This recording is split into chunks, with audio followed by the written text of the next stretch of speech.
All right, part two. Man, episode 13. If you didn't listen to part one, make sure you go back and give that a listen right now. We talked about the coronavirus and basically our opinions on the data and how we view the coronavirus at this stage. We talked about Mike Tyson and the Roy Jones fight. We talked about Coke versus Pepsi. Now, for the real, what's been going down. Again, it is December 3rd, 11:44 p.m. So Pedro, I'm going to start another 40-minute timer real quick. While I do that, perfect. you want to kind of set the stage with what we're about to dive into?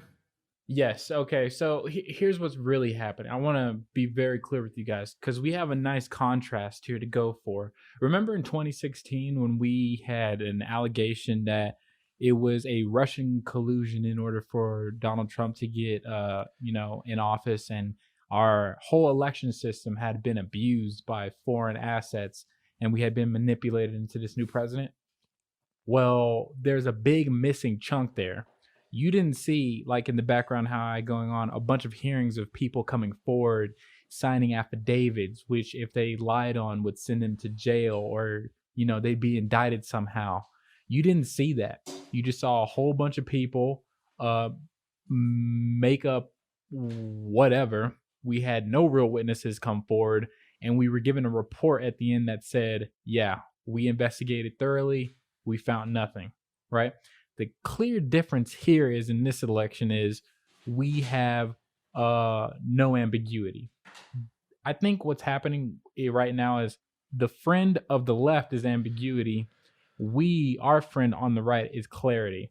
Here we have thousands of people, hundreds so far, coming forward, signing affidavits, like I said before, and actually going forward and telling you what they saw that day go down and how your election system was in fact abused, not by some foreign entity, but by domestic entities. It may have been influenced by foreign entities, but it was not in fact acted out by those entities. People here who live here did things that were illegal to pretty much steal the election away, in my opinion now. Where this leaves us, it's a clear, like in my solo video, I talked about we now are facing communists versus the Americans. That's what it is to me, point blank, period. Now, which hearing do we want to talk about, Andrew? The Michigan or the Georgia one? All right, so I'm going to just kind of insert some of my opinion into that as well. So what Pedro is talking about, there have been these voter fraud hearings in front of Senate and House committees, and these are the state Senate and the state House committees, not the United States Senate and the United States House of Representatives. But anyway, so these are the hearings that have been happening in Michigan, Georgia, and I think Nevada went down today as well. Yes, but anyways, so their hearings, these people are coming forward. A lot of them have written, sworn affidavits, meaning, to Pedro's point, they are under penalty of perjury, and they do face serious consequences if they lied in these affidavits. So I think what Pedro said is a good summary, but I do think I'm reserving my judgment on the voter fraud aspect of it and whether or not there was legitimate, widespread voter fraud until we get a little bit more. We know that there is some voter fraud in every election. I think that occurred this year. Whether or not it was on a more massive scale is something that I am still not 100% sure about. I think it depends, though, widely on state, county, precinct. I don't think Pedro would say that this is a widespread voter fraud activity that happened in every state, in every precinct. I think you would probably say that it was specific key precincts where this voter fraud activity probably happened, right? Yes and no. This is why I would say no No, off the bat. I think it happened in every state. And what happened was they didn't cheat hard enough. And say the state you're in, like Texas, right? Yeah. Texas, Texas should have been red like that, but that didn't happen, did it? For a hot minute, it was looking real blue. And yeah, guess what? If you looked on the map, you would think. If you looked on the map, if you look on the map, like if you look at all the maps, say you are looking at a live election map and then you click on it, and the general color will tell you which party's winning, you know, Republican or Democrat. You click into a blue state and you'll see like a red wave of all of these counties voting red, and then spots where fairly the main source of the population lives would just big be cities. Blue right there. Yeah, big cities. But that's not anomalous though, dude. That's like a normal occurrence in most states during most elections. Well, the problem where I would say it is anomalous in this specific situation is because we had a number of registered voters come in, right, that were in that state in general, and then what would result is 180 or 20 or 60% turnout. What do I mean when I say that? You can only have 100% of your registered voters turn out in a given state, ladies and gentlemen. That's called math. Yes, that's called clear math. So if you look at that and see how that's happening, and then you really examine what I think I said beforehand, you will notice that more people in that county were voting than there is possible. And that's where you come up with our boy who died of COVID on a motorcycle accident having voted. I'm joking now, but dead people voting. Yeah. Let's get into the facts. Let's get into the facts, because I think that is where in this, dude, everybody can have their opinion. You're welcome to have your own opinion. We're welcome to our own opinion because we live in the United States of America. But in this case, opinions don't really matter. Facts matter. Yes. Whether or not there was voter fraud is going to be something that has to be investigated, and the facts have to prove that there was voter fraud. So we need to talk about facts when we're talking about this particular subject.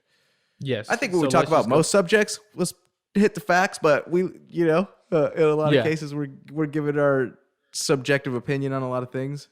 Which is fun. And I'm not going to give that away. I would have still be able to do that. But yeah, we can go to the hearings, which for Andrew's reason that he just said, we have to say they're facts. There are people who are giving live testimonies who were working at these places where voting was going on, or counting of mail-in ballots were going on, or they were running the Dominion system, which is the voting system they use, and they were making noticeable notes, like with their own eyes, of saying, hey, that's wrong. Why are we doing that? Not even just visible notes. A lot of it was, what was her name? The woman in Michigan, the Indian woman. You talked about her before. My favorite American. Dude, shoot, man. She was on it. She was on it. But there was an instance where she's there. She's a poll challenger, meaning they're there to contest things that look odd on a ballot or whatever. So she saw an instance where there was a particular street in Michigan where there was just sequential ballots with all the ballot numbers in sequential order off that same street in a fat stack. And so she's like, oh, shoot, let me write all these down. I think she said she wrote up to like 20 or 30 of them down before she couldn't write anymore. But when you see something like that, okay, you know what? Ballots are gathered probably from certain areas. You might see certain streets more frequently than others, but to have them all in sequential order from one street, that's crazy. Stupidity. Yeah. You have what was my favorite testimony. People discredited her, and I forget her name, and I hate to have to describe her. I think her name is Melissa. Melissa? I'll say it. Wait, or do you want to say it? Go for it. Well, my favorite quote of hers, because Democrats like to ruin your life, right? And, there's no ambiguity. It's very clear, ladies and gentlemen. And to really give definition to what she really meant there was their life will suck, and if their life suck, they want to drag you down with them, right? So I Well, just went into that's my kind of data the bank message. though. Hema, she was the Indian woman that testified with a guy named Andrew. They were up there both sharing their stories at the same time. That was the first person we talked about. And Melissa shared her testimony right before them. She was like a Mm-hmm. valley girl, a white blonde woman. That's your Mm-hmm. favorite. That was your favorite. That was your favorite one. Because this is what happened. She was and what else made her my favorite was she was fighting with the lady or whatever who started One to of the try and like reps, yeah. chime in and say, yeah, you're not saying any of this under oath or anything like that. And it's like, lady, we already have their affidavits, right? So what we can do is, since she's on video, live television, all over the world, never going to lose it, we can all look at her affidavit compared to what she said during the hearing and see if she's lying or not. So already it would be stupid if she did it right there. But people were calling her drunk, and I just liked how she said it before it even happened. Because the Indian lady, she was my second favorite, because what happened was these people are going to clarify exactly what I just said. And that's what they did right after her, even though she said it, the chairman dude explained it. She's in a tense moment. Her life's been ruined. She's in in front of a group of people she doesn't know.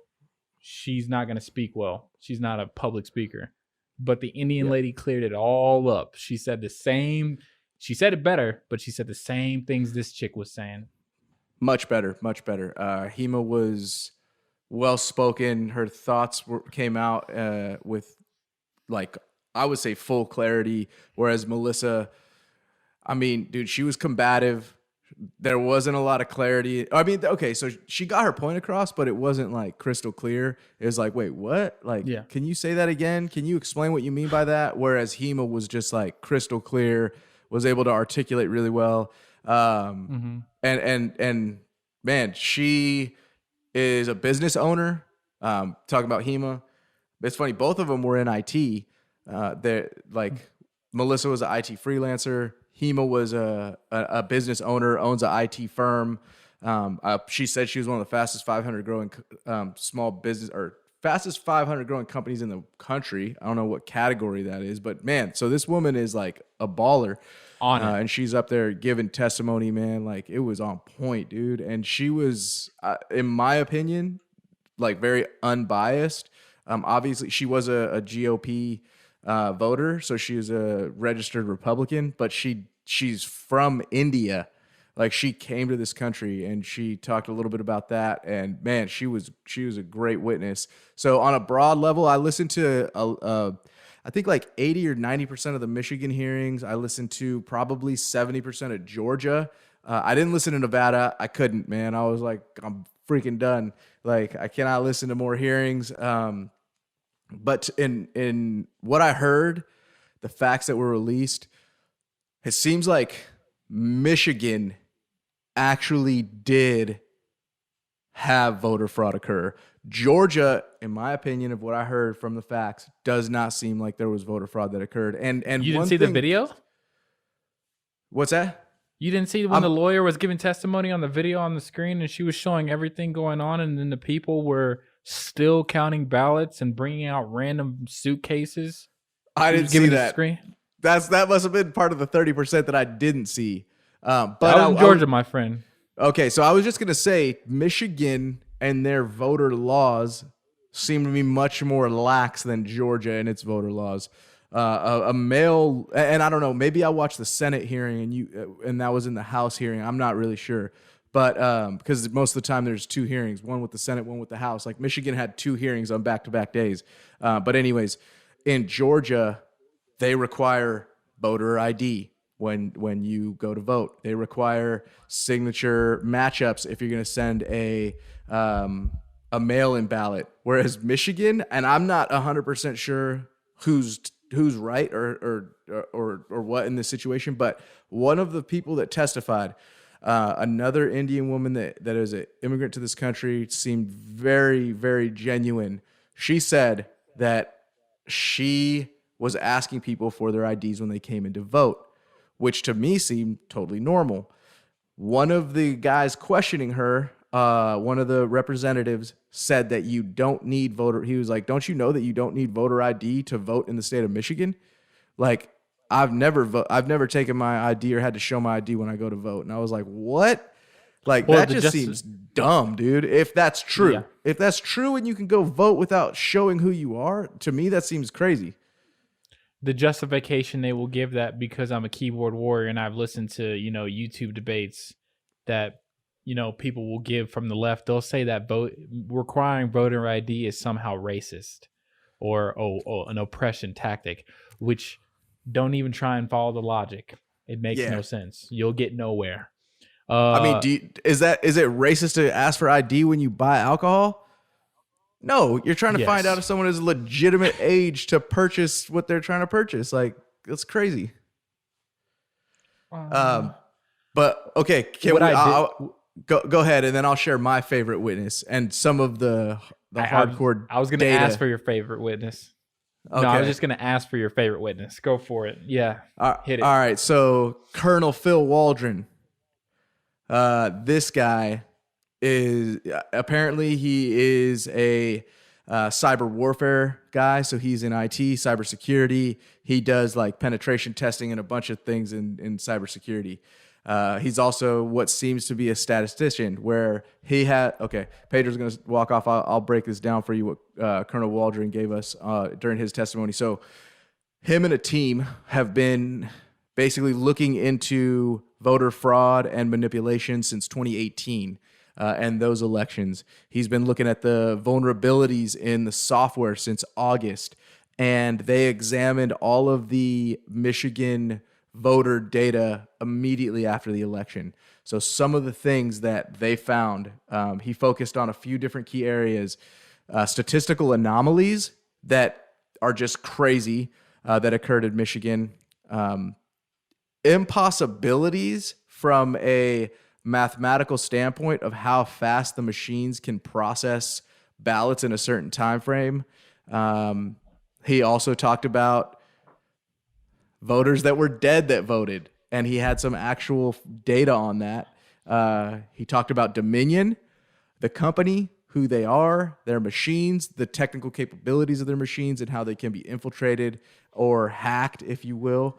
And then he also talked about the connections between Dominion, Venezuela, Smartmatic, and Venezuela. So I'll go to the top. So Pedro, I just gave 5 key points that this dude hit on that were, to me, huge. And I'm not 100% sure on this, but I believe this is the way it works because I'm not a lawyer. So you guys will have to fact check this. But obviously anybody can give testimony in the court when there's a hearing going down. And these weren't court hearings. These people weren't sworn under oath, but they have sworn under oath in their affidavit. So if this goes to, and some of these things have appeared before judges and some of them have got tossed out. But if and when this whole case gets rolled up and goes to the Supreme Court or whatever court it goes to, these people will give testimony. And when you get somebody like Colonel Phil Waldron on the stand, he's an expert witness. So his testimony holds much more weight than if I were to go and be like, hey, check out these statistical anomalies that I found. So anyways, anomalies in voter turnout. This was point number 1. There were 643 precincts that had above 80% voter turnout. And for those of us that aren't experts on voting, that's crazy. Like when you get over 80%, that's starting to be like, whoa, that's a lot of your people in this precinct came out to vote. Huh. That's pretty cool. And it doesn't happen that often. 21 precincts had over 90% voter turnout. That's like unheard of. 10 precincts had exactly 100% voter turnout. That didn't happen. 6 precincts had over 120% voter turnout. So right there, we know there's some fishy going on. Physical impossibilities for the tabulation machines to process data in the time frame that they're given. So what does that mean? It's literally these machines are not capable of processing the number of ballots that they did in certain time frames. So there were 4 spikes that exceeded the tabulation machine's abilities. The 4 spikes occurred in Kent County, Macomb County, Oakland County, and Wayne County. And if I'm not mistaken, Wayne County is where Detroit is located. The data that this guy's talking about is from Dominion, and it's published in open source, meaning it's available for us to consume. So fact check all this stuff, guys. What he saw in these 4 spikes was there was a big jump between 6:52 a.m. and 7:49 a.m. on November 4th, where 213,000 absentee ballots were processed in that less than an hour time frame. I think up to that point, 16,000 up to 6:52 a.m. right before that huge jump, there had been 16,000 processed. At 11:15 a.m. on the same day, November 4th, in about 8 minutes, 56,098 votes were processed. So, I mean, okay, what does that mean exactly? Who cares? Maybe these machines are super fast. What he said is each machine can process about 20,000 votes per hour. And based on the number of machines that were in this place counting, it was literally impossible for these machines to count 56,000 votes in 8 minutes. It just couldn't be accomplished. So he said that these anomalies have led him to believe that there's fraudulent activity. The other thing that I think this is point number 3 that he talked about was dead people voting. So there's this guy, Eric Ludson, who he examined registered voters in the state of Michigan that were over the age of 80 that voted. 17,327 Michigan voters that voted also had a corresponding obituary. Whoa, that's a lot of freaking dead people voting. And okay, maybe some guy has the same name as his dad. I'm sure not 17,000 people, right? So, all right, there's point number 3. Dominion machines and software. So he said, and he had the straight up manual of these things right there with him. He's plowed through the manual. He's looked at it. It's a PDF you can download online. I was just going to say, you guys are welcome to plow through it yourself as well. So the Dominion machines accept USB drives, and there's no chain of custody when it comes to these USB drives. At least in Michigan, Georgia seemed to have a better process in place. Not foolproof, but it seemed better than Michigan. Michigan just seems crazy. So anyways, he said you can change the software because anybody can insert a USB drive into these things. And if you guys know tech, you can load a virus on a drive. You can load another software, BIOS, whatever it is on this drive, pop it in there, boom. All of a sudden, you got a backdoor or whatever it is. And they can be connected to the internet. That's been a huge point. Like, man, these machines aren't connected to the internet, so nobody can get in here. But there's testimony. People saw the Ethernet cables connected to the internet. And a good point that that Phil had was that data that we're all getting in quick time on voter turnout and all that stuff. How's it getting uploaded? Through the internet. Exactly. So they're connected to the internet. All right. And then more into Dominion, right? This was crazy. So $400 million transaction was made to Dominion voting systems in October, a month before the election. He said that we know through some of the leaked information from the Panama banking system that SGO, Smartmatic, and Dominion share a physical address and a small building in Barbados as registered headquarters. They share licensing agreements, and they share a common core in their DNA software and code. So what's the big deal? Who cares? These are two tech companies that are freaking working together. They have APIs and plugins to work with each other. Well, everybody's been saying, no, there's no connection between these two companies because I think it's both Dominion and Smartmatic have been super questionable, even in our own. Like, there have been House and Senate hearings, I believe, to make sure that these software systems aren't manipulated. But anyway, straight up, the problem with with that software it was directly funded by Hugo Chavez in Venezuela to run some of his elections in order for him to maintain his leadership. Right. That right there alone, it's out. It should be thrown out the window. I don't know why in the world we would, if any software has any relation to that, it's a bastard challenge. Right. Or no. Yeah, I shouldn't So say it that yeah, way. so that's It's gone. smart. That's Smartmatic. Dominion were the ones being used in Michigan and Georgia. But to Pedro's point, there are ties, there are connections, and that's what Phil's hitting on, right?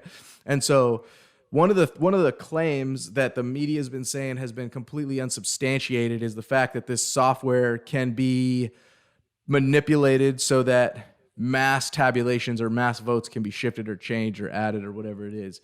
In his affidavit, the colonel said that, yes, in the manual, there are clear examples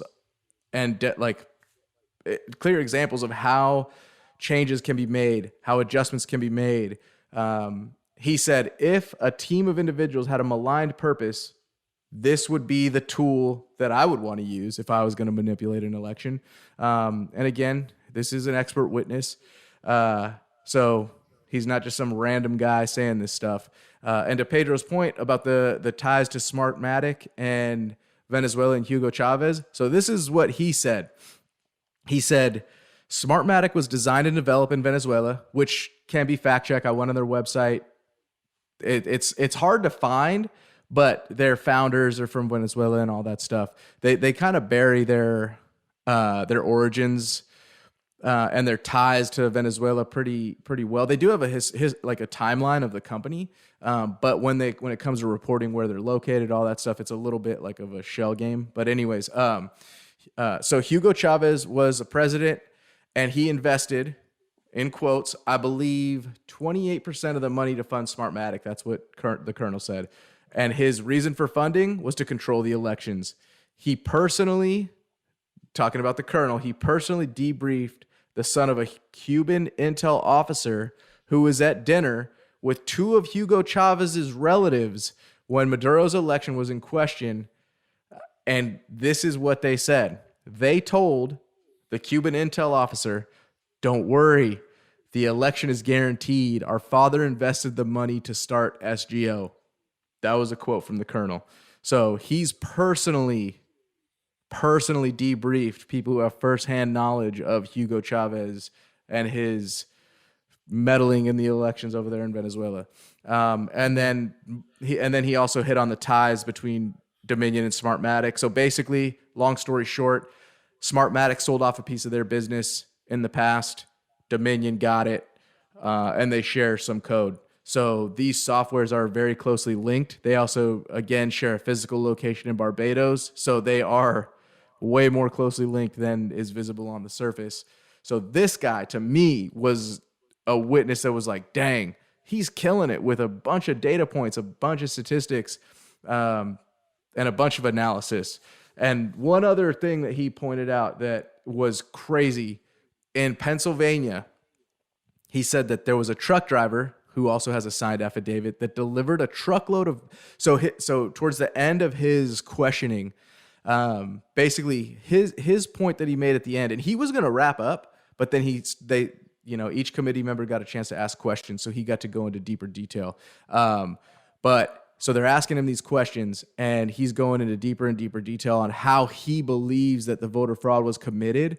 He said that what he believes happened was basically fake ballots were printed out in mass, and they looked very similar to the real ballots. You know, it's hard to, like, a counterfeit money. You can have good counterfeit. So he's saying he thinks that they were printed out and disseminated, and people were able to vote fraudulently. And one of his examples was in Pennsylvania. A truck driver with a signed affidavit delivered a truckload of ballots to a vacant lot in Pennsylvania. His origination was from New York. The driver assumed the ballots were just left there because there was no one to sign his bill of lading. And the driver's assumption was that, the colonel's assumption is that it was a staging area for people to pick up pre-printed ballots to move into the system. Just like the late absentee ballot numbers spikes that they saw in Michigan. He thinks this is how they were able to get more people into the system, get over 100% voter turnout, get dead people to vote, is through fake printed ballots. So he said that he thinks that there also needs to be a forensic investigation into the legitimacy of the ballots themselves. Yes. And let me chime in here. So if we go to Georgia now, there are similar testimonies being held by professionals. And there was a lawyer, I forget her name, but she gave a full, at least, I think, 30 or 40-minute expo of a video that she was just walking you through, showing you how these people were just cheating directly at the elections, conducting counts during the time when they had said we're done counting, clearly, had made all the observers who are, either Republicans mainly, to go away, and then they continued their counts, and they have random suitcases, random black boxes being brought in and then just counted right there in front of you. My favorite, and this is now the Georgia hearing. My favorite one from that, and this is the people that I want us all to be more like, was the professor. He's a lawyer also. I think he said he was past some kind of federal bar, so he's above any kind of state court. Well, not above, but you know what I mean. He was giving how the Constitution in Georgia, Andrew, you kind of said that it's more stricter in Georgia. In fact, it wasn't. Oh, really? Okay. Checks. Yeah, there were checks that were where on the federal level, there's a more, let's just say there's a more strict double check system going on for how you're supposed to be counting a ballot, right? Boom. That's where it's federally legislated and then handed down to the state. And the state is supposed to make a statute in order for that, so it doesn't contradict that federal law, to come in and pass, so that it can effectively play that out. So it still gives the state the freedom to say, hey, you got to do these checks, but you get to make up the rules on how those checks are done. Georgia had a pretty much a flawed system where where it wasn't getting double checked. It was just going straight through. And how was that being done? It was pushing out more people from being able to observe, making sure people that were at the actual ballot, office, or who are doing the counts, making sure that they were left leaning. There was testimony in the Michigan hearing where that Indian lady said there were moments in the room where they would say, this is what democracy looks like, and then everybody would stand up and cheer. So you have, this is what you really have on our side. This is what the right side looks like right now. You have pissed off Americans, Melissa, who don't really know how to articulate well what's going on, but they know a duck when they see it, and it's walking right. It's quacking and everything right in front of them, and no one's listening to them. You got those pissed off people. Then you have disgruntled. I think Hinda, you said her name was? Hema was a little disgruntled because you could hear the anger in her voice, but she was composed enough to say, I got to be very clear, but I got to be courteous and straightforward and well-spoken with my words in order for these people to actually listen to what I said, because she obviously was watching what they were doing to Melissa, which was putting the pressure on her and trying to make her, take back things she said. Hema wasn't having it. And then you have people like the Colonel, people like the lawyer in Georgia, who are now laying out fine evidence, the Constitution, how this whole process is supposed to work, just laying it out very fine-tooth combly. I'll call those the intellectual Americans, and they're just telling you you've been lied to.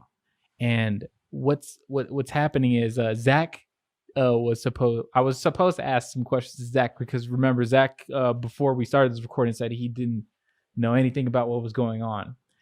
He's been crazy busy at work, so he hasn't been able to keep up. Yeah, he's a regular guy. It's not his fault. But that's the kind of key point I wanted to get at. If you're a regular American, not like me, who's a nerd, a keyboard warrior, who likes these things, who likes talking about philosophical stuff, getting involved in politics and stuff like that. But if you're the regular American who is relying on the mainstream news networks in order to let you know what's going on, did you really see any of these hearings being streamed live? No. None. None. Did you hear any of the, actual like court cases that have already been going down? No. So in your mind, you're thinking, oh, Biden's president, it's over. There's nothing else to be said. When in fact, man, a coup could be happening right in front of you and you wouldn't know it. Not your fault. You're being manipulated. Ignorance is the main sword they're using against you in order to strike that fear into you and to make you do what they want. You've just been lied to. Yeah. And that fear. And Andrew, like we talked about on part 1. Oh yes. Andrew's been laying out very finely. Thank you, Andrew. Did you have notes laid out, by the way? Yeah, I had some notes. So I didn't remember those facts off the top. No. I had notes too, but he pretty much went through them for me, and that's why I was just so quiet for a long time and just saying, "Preach, keep spitting that stuff, Sharkeisha," is what I wanted to say for a hot minute. But like, what's going on right now is you need to wake up. You need to once again know, like, we're not supposed to find our identity in our citizenship as Americans, right? But we live here for this instance. You need to know how this system on at least topical basic level works, so that when you are like these people who filled out affidavits, when you are confronted with lies being conducted in front of you and wrongdoing, you're able to say, no, this is wrong. Yep. Yeah, I think right now more than ever, we have to be able to think for ourselves. And I say right now more than ever for a specific reason, because one, we always talk about it, not just us, but everybody knows this. Data is more accessible. Knowledge is more accessible right now than it ever has been at any other point in history. So we can access information at the click of a button. But at the same time, misinformation, disinformation, or buried information or lack of information is also, like Pedro talked about, the mainstream media hasn't covered this stuff. They're not telling us these things. It's independent resources who are oftentimes covering this, publishing it on YouTube for us to watch, publishing it on Twitter, Instagram, social media outlets. But at the same time, there's a lot of disinformation out there. And a lot of people who might be listening, they might say, well, you guys are just buying the hype from the right. But I'm personally not. Like I said at the beginning, I'm reserving judgment on whether or not widespread voter fraud has occurred until these things make it through court. But like I did say, the colonel's testimony was so damning, or at least so compelling, I should say, that there needs to be further research into these things. These claims need to be researched thoroughly. The ballots need to be reviewed to see if they are legitimate ballots or if they're just printed off of a freaking high-tech printer, that makes it look like a real ballot. So right now, more than ever, we need to be able to think for ourselves, and we need to be able to look at what's happening, and we need to be able to say, okay, mainstream media loves to freaking bury some stuff. They love to lean in a certain direction. They love to just freaking put their spin onto things. And we got to be able to process that, analyze it, filter it, and actually pick out the truth rather than just freaking out there living in fear, being driven by the mainstream media. There's a guy, JP Sears, that I follow. He's hilarious. I've been following him for years.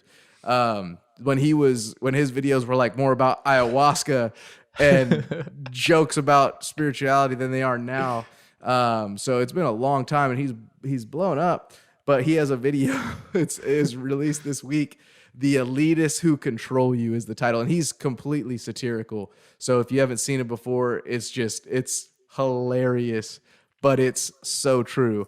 And so his video is about how the elite mainstream media is out to control you, and it's all satire, but it's all 100% on point. We'll post a link. Watch it. Oh man, I was cracking up. It's hilarious. Is that the guy who did What It's Like to Live in California Nowadays? Yes. Yes. And you haven't been here. He's in an alley with some trash cans trying to survive. Oh man, dude. Oh, he's hilarious. He is funny. And it's funny because when I first started watching him, I had no idea of his political affiliation. I just thought, and I mean now, it seems, well, I know he's definitely a thinker. So he's not driven by fear. He doesn't let the mainstream media fear or anything dictate what he's going to think. So it seems like he, at least at this point in time, is leaning towards a Republican, but he also has videos that are really hilarious on like why he's the most hated guy on the internet, just making a joke about how everybody claims that he's something that he might not be. Like the left says that he's a right-wing crazy psychopath, and the right people say he's a left-leaning liberal, Antifa-loving guy. Like, so it's just funny because it's kind of hard to pinpoint exactly where he's at, but he's hilarious and he spits some facts. Yeah. And hey, I think I'm thinking about what I'm saying as we go through this, and I wanted to clarify really quickly. I don't think I think it was unfair for me to say that all Democrats want to ruin your life. Now that's not true. It's just no, it's a very mixed bag. I think there are some Democrats that I've talked to that I have that I call friends, and that they have fair opinions, and I would take some advice from them. But specifically, I would still say that there are politicians who are Democratic politicians want to ruin my life. And I don't think they're liberals. I think they're totalitarians who want to turn this world or turn my country into a communist nation. I'll say that more specifically. If you're a regular guy who's on the ground and you claim Democrat, I think I can relate to you. But if you're a politician in office and you call yourself Democrat, I just think you're killing babies. That's all I think you're doing.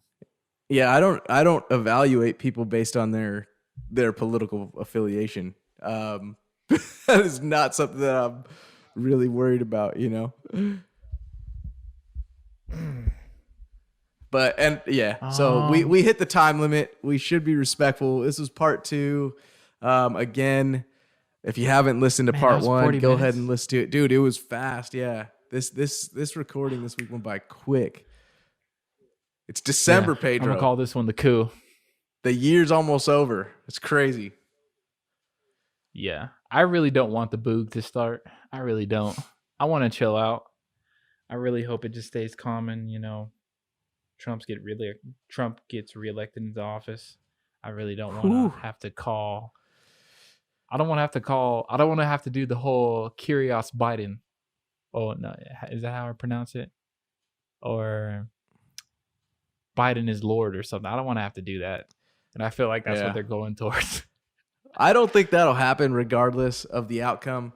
But it is interesting. Like you said earlier, everybody right now, I mean, the mainstream media has called the election very clearly, in their opinion, for Biden, which, I mean, right now, based on the number of votes, based on the Electoral College votes and the populist vote and all that, what's been counted, yes, he 100% does have the populace and the Electoral College. But whether or not some of those states are fully accurate is the thing that's in question. And I'll say, based on what we're hearing, even if if Trump flips Michigan and Georgia and overturns them and he wins those states, he'll still lose the election.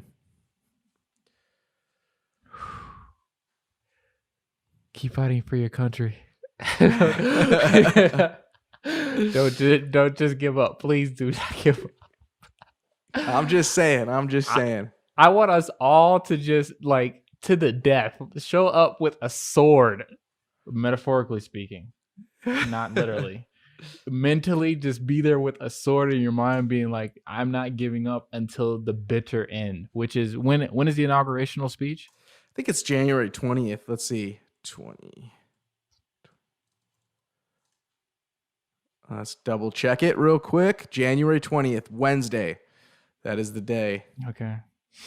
All right. That's and the reason that we could say with certainty that even if he wins Michigan and Georgia, he'll still lose is because they both carry 16 electoral votes. 16 plus 16 is what, 32. 200, and right now Trump has 232 electoral votes. Add another 32 to that. That's 264 electoral votes. You need 270 to win. When does the Electoral College make their final say? I think it depends on the state. I think it depends on the state. But some of these states, like Georgia, I believe, has already. I think Georgia and Michigan have already certified their votes. But at this point, they, like with the hearings, I think they would have to basically reverse the certification. Is my understanding. So the Electoral College will have already spoken in certain states. Okay. Yeah, because there's the voter certification, right, which happens in every state. Which then at that point, the vote is certified, and the state is calling the election in somebody's favor. So the media will call it early, and they'll even before the votes are certified. That's what's happening. The media saying votes are in. This is who won this state. Biden won Michigan. Biden won Georgia. But the states have to certify it before that's actually a fact. Fox News, you portrayed me. In what way? In every way possible. In every way possible. We'll save that for another time. Well, guys, man. Thank you for listening. And to Zach's point at the end of part 1, dude, the people that have posted stories on social media showing their top 5 podcasts from Spotify, dude, shout out to you guys. We appreciate you, and everybody else that listens. Thank you. Yes. Go out and have a nice discussion with your fellow American, whether it be Democrat or Republican. No matter what happens at the end, keep speaking the truth. If you like what we have to say on this show, if you were entertained, or if you still don't like us, that's cool too. Like, share, subscribe.